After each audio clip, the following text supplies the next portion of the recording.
You know, many times we hear many things come from people of religious backgrounds, and the latest things that we've heard, the latest thing to come upon the scene really, is who the Gentiles are.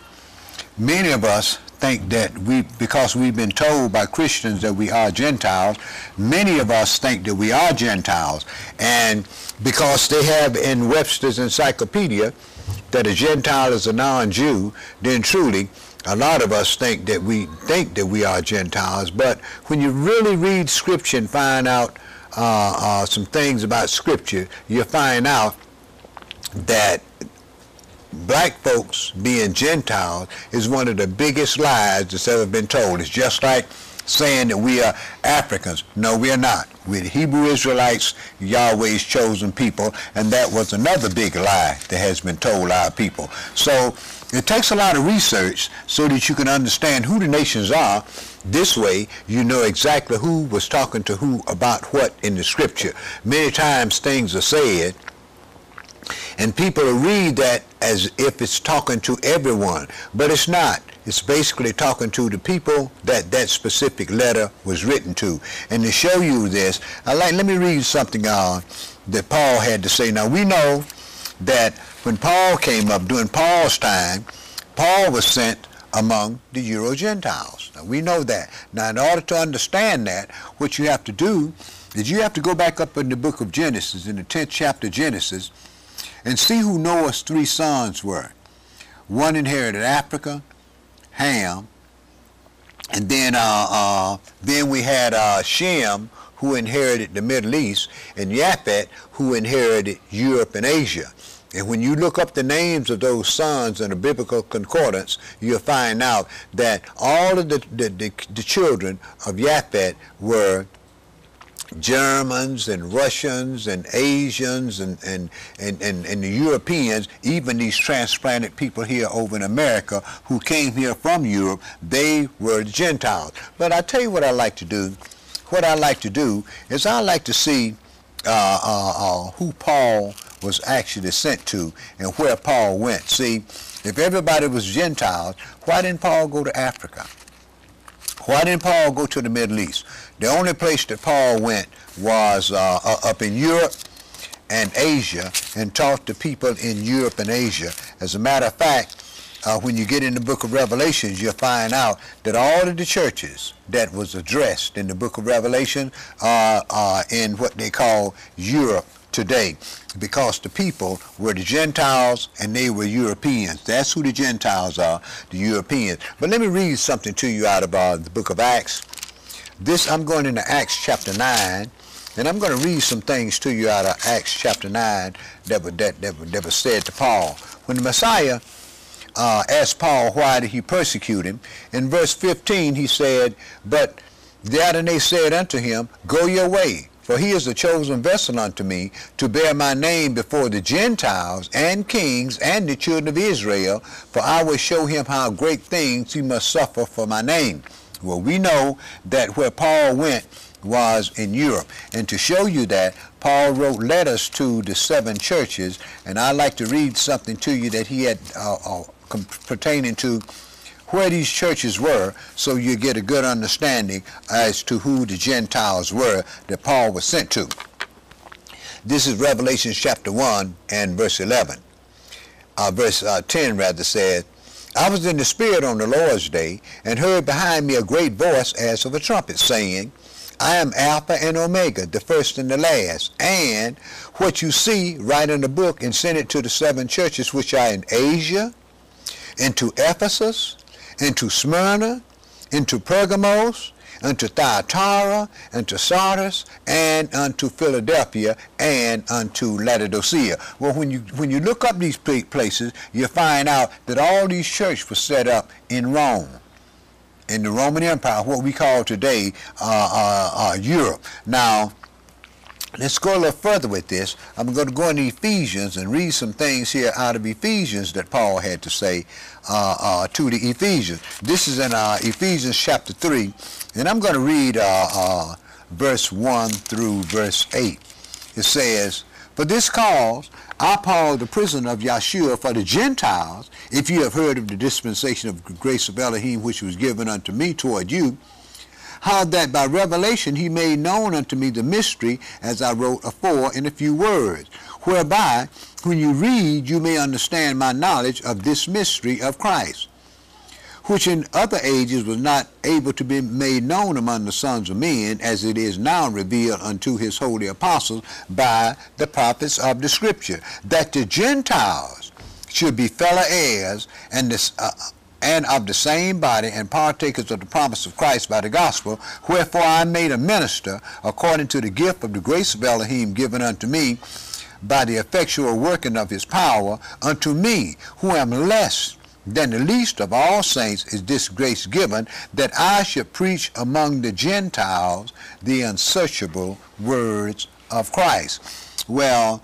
like I said before, when you check and see where Paul went in his teaching, Paul went to Europe, he went to Colossae, he went to many, many places that's in Europe today and taught among the Europeans who inherited those lands. Now, I'd like to back up a little bit and deal with some things that come out of the prophet Daniel pertaining to some things that was going to take place around the time that the Messiah come, even before the time that the Messiah come, pertaining to the first kingdoms that were set upon the earth.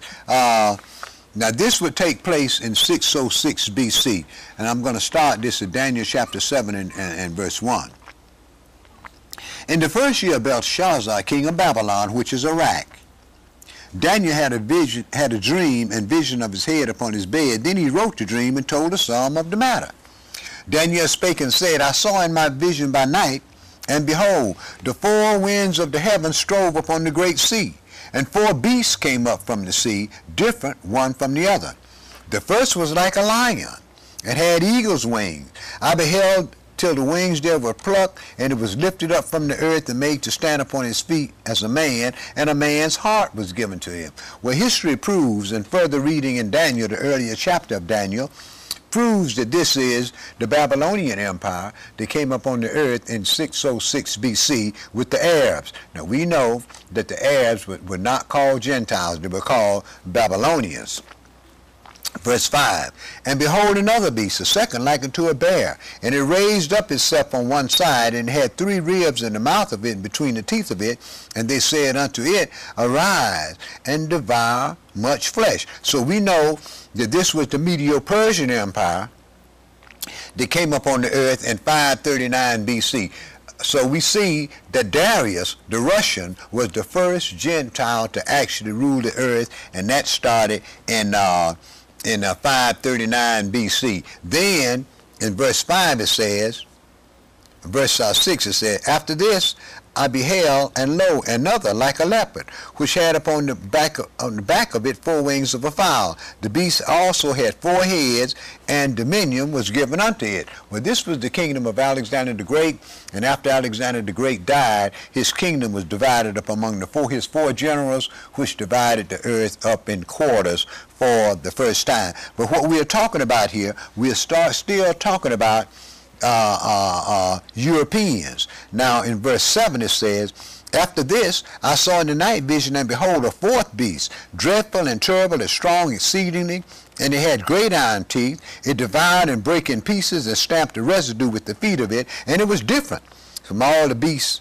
that were before it, and it had 10 horns. Well, this was the Roman Empire that came upon and began to rule the earth in 63 BCE, and Rome fell in 476 AD, and they divided the earth among all of the people of the earth except this so-called renamed Negro that they dropped through the cracks of history. So as we begin to see, the Gentiles are not all of the people on the earth. The Gentiles happen to be the Europeans, and when you look upon the earth today, these transplanted Europeans here in America and the people in Europe, they are putting things together in that Middle East now to spread democracy which is Christianity, into that Middle East, and the Arabs are not going to have any of it. And this is the reason why they're doing so much fighting in the Middle East, in that hot spot, because of the fact that Christians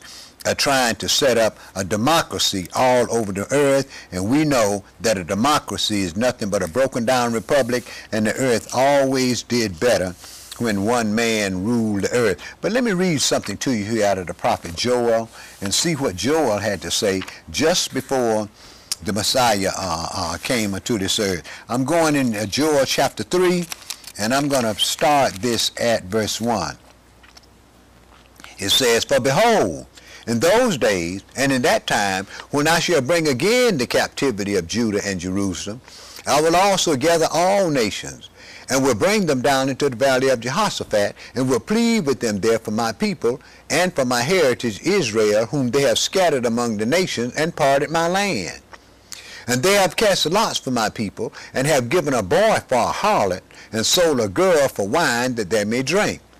Verse 6 says, "The children of Judah and the children of Jerusalem have you sold also into the Grecians, that you might move them far from their border. Behold, I will raise them up out of the place where you have sold them, and will return your recompense upon your own head." Verse 9, "Proclaim this among the Gentiles. Prepare a war.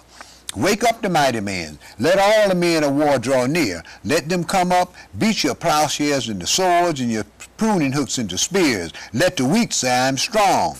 Assemble yourselves and come, all ye heathen, and gather yourself together round about. There cause your mighty one to come down, O Yahweh. Let the heathen be awakened, and come up to the valley of Jehoshaphat. For there will I sit to judge all the heathen round about." Verse 14, "Multitudes, multitudes in the valley of decision, for the day of Yahweh is near in the valley of decision. The sun and the moon shall be darkened, and the stars shall withdraw their shining. The Lord also shall roar out of Zion, and utter his voice from Jerusalem, and the heaven and the earth shall shake. But the Lord will be the hope of his people, and the strength of the children of Israel." The thing of it is, when we look upon the earth today, the power of the earth is controlled by Europe and America and Russia, who are Gentiles. And we know from Genesis 10 that these were the people that were called Gentiles, but today the church tried to make everybody be Gentiles, and they're not. It's one of the biggest lies that has ever been told. Now let me go into the prophet Zechariah. Zechariah chapter 1, and I'm going to pick this up at verse 18. "Then I lifted up my eyes and saw, and behold, 4 horns. And I said unto the angel that talked with me, What be these? And he answered me, These are the horns which have scattered Judah, Israel, and Jerusalem. And Yahweh showed me 4 carpenters. Then said I, What came these to do? And he spake, saying, These are the horns which have scattered Judah, not Israel and Jerusalem, but these are the horns which have scattered Judah, so that no man did lift up his head. But these are come to fray them, to cast out the horn of the Gentiles, which lifted up their horn over the land of Judah, to scatter it." Well, we know that according to history, it was the Romans. General Titus, that was the one that invaded Jerusalem in 70 A.D., and between 70 and 100 A.D., Judah was sold to the Africans, who in turn sold our people to the Euro-Gentiles as slaves over here in the Americas. Let me read a little bit further on this. I'm going to pick this up at verse 8. It said, "For thus said Yahweh of hosts, after the glory hath he sent me to the nations which spoil you, for he that touched you touched the apple of his eye. For behold, I will shake my hand upon them, and they shall be for a spoil to their servants. And you shall know that Yahweh of hosts has sent me. Sing and rejoice, O daughter of Zion, for look, I come and will dwell in the midst of you. And many nations shall be joined unto the Lord, and that day shall be my people, and I will dwell in the midst of you. And you shall know that Yahweh of hosts has sent me, and the Lord shall inherit Judah his portion in the Holy Land, and shall yet choose Jerusalem. Be silent, O all flesh, before Yahweh, for he is raised up out of his holy habitation. Now, when you read the second chapter of Daniel, you find out in the second chapter of Daniel that the Gentiles was given 2,520 years to rule the earth. And the first Gentile to rule the earth was the Russians and the Iranians in 539 BC. So time came down from 539 to 1, and then it started and came back up to 2000. So you can very well see, 2006 rather, so you can very well see that we are at right at 2,555 years that the Gentiles was given to rule the earth. This is why the earth is all in decay. And when you look on the earth today, look over in the Middle East and see it is who's doing all the fighting. Look at it, look and see who it is every time a problem arises with other nations. What happened? America, Global Cop, the hammer of the whole earth is the nation that tried to go over and put these things down. Why? Because these are the Gentiles, and the Gentiles was given 2,520 years to rule the earth, and believe me, it's the strap that Lucifer is using in these final days. After the flood, we understand that the Africans of Ham ruled the earth up until 606 BC, when the Arabs, who are the Antichrist, came in and they took over from the Africans. And then in 539 BC, this is when the Euro-Gentiles came out of Europe and invaded the Middle East, and ever since then the Euro-Gentiles has been ruling the whole earth, and they have been destroying all of the ecosystems of the earth and devouring all of the natural resources on the earth for personal gain.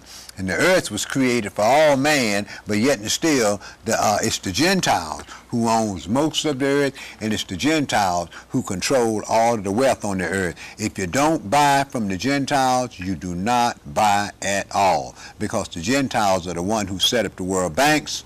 They're the one that control the world markets, and they're the ones who control all of the power upon this earth today, especially all of the nuclear energy. This is why they're raising so much sand about Iran bringing together, putting together a nuclear bomb. We can understand that Iran is part of the Shemitic nation that inherited the Middle East, and they do not want the Arabs or the people in the Middle East to have any nuclear power. However, the land of Israel has nuclear power. Even North Korea have nuclear power. But North Korea is part of the Gentile nations. The Asians and the Gentiles in Europe and Asia are brothers and sisters. So as we can very well see, there has been a lie that has been told as to who the Gentiles are. And if you think you're a Gentile, then you're in for a big surprise, because we read in the prophet Zechariah that Yahweh had called the Gentiles to war. He said, wake up the mighty men, bring them down to the valley of Jehoshaphat. And when you look over in Europe today, the nations are putting together a new world order. It's called the EU. It's the revived Holy Roman Empire that fell in 476 AD.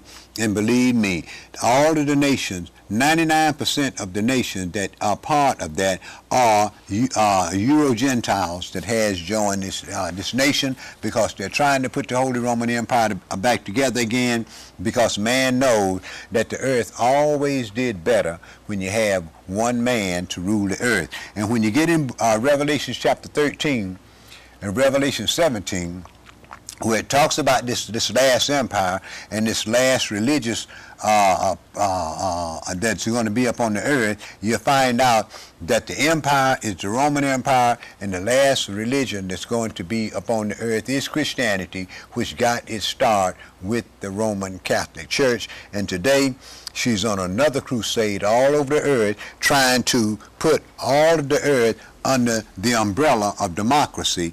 And the next step from democracy is Christianity. This is why you have so many people in Lebanon, so many Christian people in Lebanon today. But if you look, they're all Gentiles, and they're being evacuated from Lebanon and being brought back to the state simply because of the war that's going on in the Middle East. And this war, this last war, is going to be a war between the Christians and the Muslims, because these Gentiles has got to stamp what they call Islam out of the face of the earth, because they have too many, they're too uncontrolled, they have too many terrorist cells that's running around blowing up people in all countries. This is why they have to be destroyed. So don't be deceived that you are a Gentile. All you have to do is look and see where Paul went. And Paul went all over Europe and Asia. And when you read the earlier chapters of Revelation, you can very well see that the places he went to are truly in Europe. This is why our people had so many problems with Paul, because our people didn't want Paul to go and teach the Gentiles anything. And the mystery in the Old Testament was not that Yahweh was going to save the nation. The mystery of how was how they were going to be saved. And the way that they was going to be saved was that they had to come through the nation of Israel.